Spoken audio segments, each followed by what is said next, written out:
All right, enough Leafs talk. We will move into Montreal.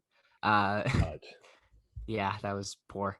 And we will talk about the seemingly turning around season of the Montreal Canadiens, who uh, had a very tough middle of this season. They make the coaching change, but they dominate the Ottawa Senators and the Oilers this week after a delay in games due to COVID. And they still have, I believe it's 23 games to play in 40 nights to end the season.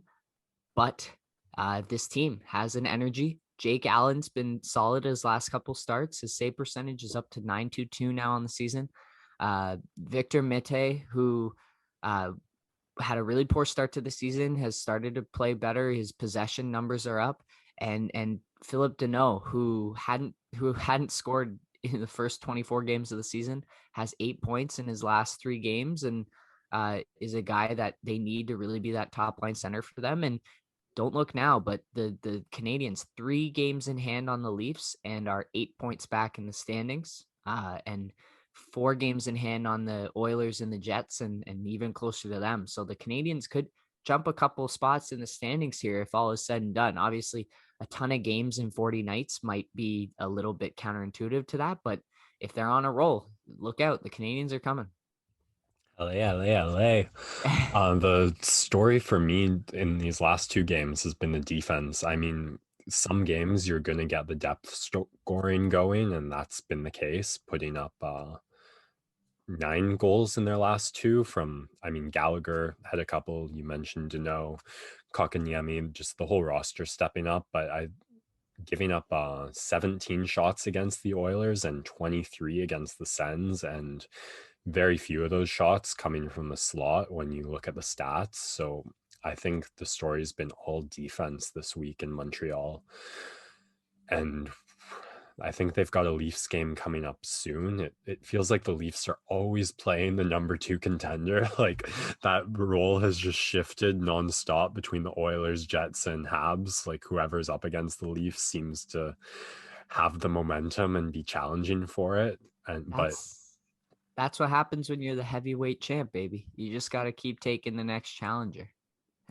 yeah, it's, I mean, Jake Allen, you mentioned doing great, and Carey Price, maybe this is the defense he needs to give his numbers a bit of a boost and maybe his confidence as well. So, eyes on, for me, it's eyes on. Can they keep this defensive effort up, keep the like shots below 25, keep it limited to 5 or 6 shot attempt or shots on net from the slot?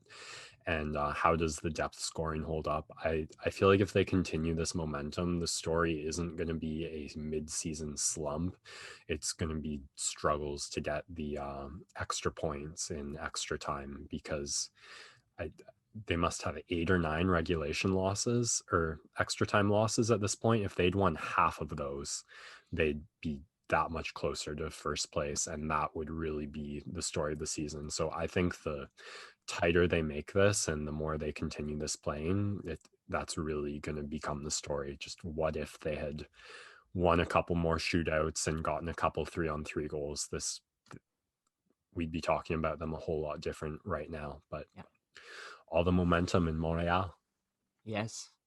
And all without their top goal scorer, Tyler Toffoli, who will hopefully be coming back before the end of the season. And of course, Eric Stahl waiting in the wings for his quarantine period to end and enter the lineup. So good things ahead, hopefully, or well, not for us, but if you're a Montreal fan, good things ahead, hopefully, for you guys.